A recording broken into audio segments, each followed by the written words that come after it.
السلام علیکم ورحمۃ اللہ وبرکاتہ۔ آج میں آپ لوگوں کو بتانے جا رہا ہوں 11 ایسے لوگوں کے بارے میں جن کی قبر جو ہے وہ روشن ہوگی، یعنی 11 ایسے نیک لوگوں کے گروپس ہیں جن کی قبریں روشن ہوں گی، کشادہ ہوں گی۔ آئیے جانتے ہیں روشن قبروں والے نیک لوگوں کے 11 گروہ کے 11 گروپس کے بارے میں۔ اللہ والوں نے لکھا ہے کہ نیک لوگوں کے 11 گروہ ایسے ہیں جن کی قبروں میں قیامت تک روشنی اور فراخی ہوگی، ان کی قبر کشادہ ہوگی، ان کی قبر منور ہوگی، روشن ہوگی، نور سے بھری ہوئی ہوگی۔ وہ 11 لوگ کون کون سے ہیں؟ نمبر 1، جو شخص بیمار کی عیادت کرنے جائے۔ ہمارے پڑوس میں، رشتہ داروں میں، تعلق والوں میں کوئی بیمار ہو گیا تو ہم ان کی عیادت میں جائیں، ان کی عیادت کرنے جائیں، ان کو دیکھنے جائیں۔ اور یہ جتنی بھی فضیلت والی چیزیں ہیں جو میں آپ کے سامنے بیان کروں گا، یہ مردوں کے لیے بھی ہے، خواتین کے لیے بھی ہے۔ تو نمبر 1، وہ شخص جو بیمار کی عیادت کو جائے۔ اگر کوئی شخص کسی بیمار کی عیادت کرنے جاتا ہے تو یہ وہ شخص ہے کہ مرنے کے بعد اس کی قبر روشن ہوگی اور کشادہ ہوگی۔ نمبر 2، جو شخص گرمیوں میں روزے رکھے۔ آپ نے دیکھا ہوگا کہ رمضان کے روزے جو ہیں وہ آج کل ہمارے گرمیوں میں آتے ہیں، اور بہت سارے لوگ ہیں جو رمضان کے روزے گرمیوں میں آنے کی وجہ سے نہیں رکھ پاتے ہیں کہ صاحب گرمی بہت زیادہ شدید ہے، میرے اندر ہمت نہیں ہے، طاقت نہیں ہے، روزے چھوڑ دیتے ہیں۔ لیکن جو شخص گرمیوں کے باوجود، گرمی خوب پڑ رہی ہے، خطرناک والی گرمی پڑ رہی ہے، لیکن گرمیوں میں بھی وہ روزے رکھتا ہے، روزے نہیں چھوڑتا ہے، تو یہ دوسرا شخص جو گرمیوں میں بھی روزے رکھتا ہے، یہ وہ شخص ہے جس کی قبر جو ہے مرنے کے بعد روشن ہوگی۔ نمبر 3، جو شخص اپنے قول میں سچا ہو۔ وہ کوئی بات کہتا ہے تو اس کو کرتا ہے، جھوٹ نہیں بولتا، وعدہ خلافی نہیں کرتا، اپنی بات میں وہ سچا ہے۔ نمبر 4، جو شخص اپنے مصیبت زدہ بھائی کی مدد کرے۔ کوئی بھی مسلمان اگر پرابلم میں ہوتا ہے تو یہ شخص جو ہے بھاگتا ہوا اس کی پرابلم میں اس کا ساتھ دیتا ہے۔ وہ الگ بات ہے کہ وہ اپنے مصیبت زدہ بھائی کی مدد کرنے کے قابل ہو یا نہ ہو، اس کی مصیبت کو دور کر سکے یا نہ کر سکے، اس سے مطلب نہیں ہے، لیکن اپنی طاقت کے اعتبار سے، اپنی کوشش کے اعتبار سے، اپنی حیثیت کے مطابق یہ اپنے مسلمان بھائی کی مصیبت کو دور کرنے کی کوشش کرتا ہے۔ نمبر 4، جو شخص اپنے مصیبت زدہ بھائی کی مدد کرے۔ نمبر 5، جو اپنے ماں باپ کی خدمت گزاری اور فرما برداری کرے۔ جو شخص اپنے ماں باپ کی خدمت کرتا ہے، اطاعت کرتا ہے، کہنا مانتا ہے، ان کی خوب خدمت کرتا ہے، تو یہ وہ شخص ہے جس کی قبر جو ہے وہ نور سے بھری ہوئی ہوگی اور کشادہ ہوگی، روشن ہوگی۔ نمبر 6، وہ عورت جس کا شوہر اس سے خوش ہو۔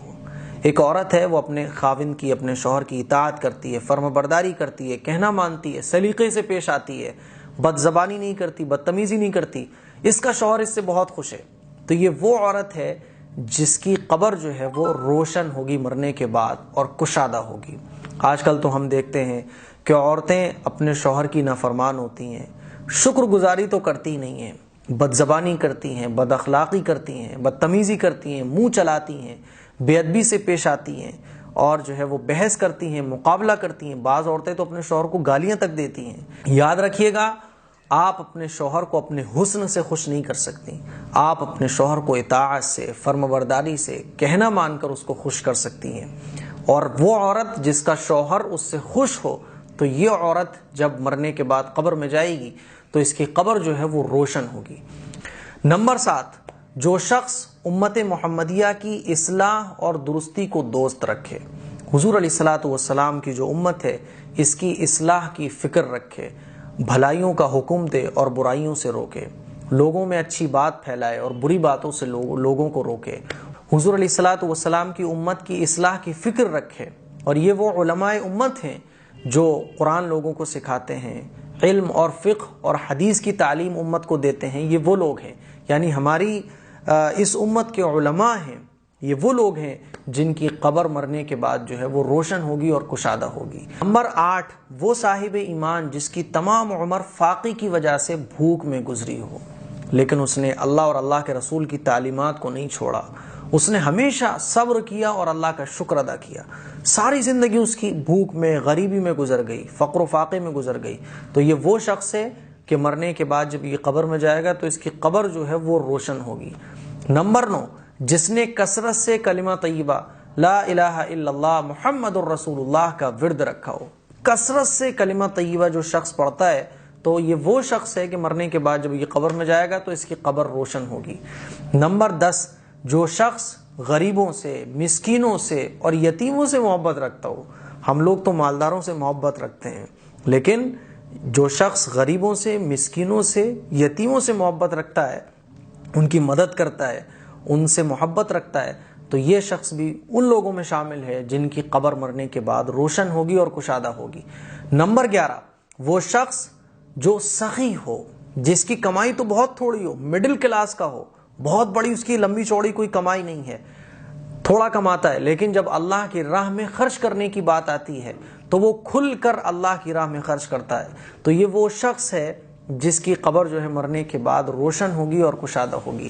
تو میں نے آپ لوگوں کے سامنے یہ 11 لوگوں کا ذکر کیا، ان 11 لوگوں کے بارے میں نے آپ کو بتایا، یہ وہ 11 لوگ ہیں جن کی قبریں مرنے کے بعد روشن ہوں گی اور کشادہ ہوں گی۔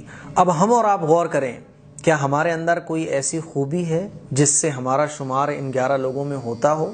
اگر ہے تو اللہ کا شکر ادا کریں، اور اگر ہمارے اندر کوئی خوبی نہیں ہے تو اپنے اندر ان 11 لوگوں کی کوئی ایک خوبی اپنے اندر پیدا کرنے کی کوشش کریں، تاکہ جب ہم مرنے کے بعد قبر میں جائیں تو ہماری قبر روشن ہو، منور ہو اور کشادہ ہو۔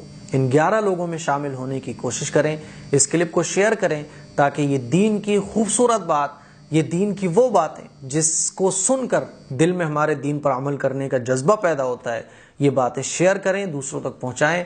السلام علیکم ورحمۃ اللہ وبرکاتہ۔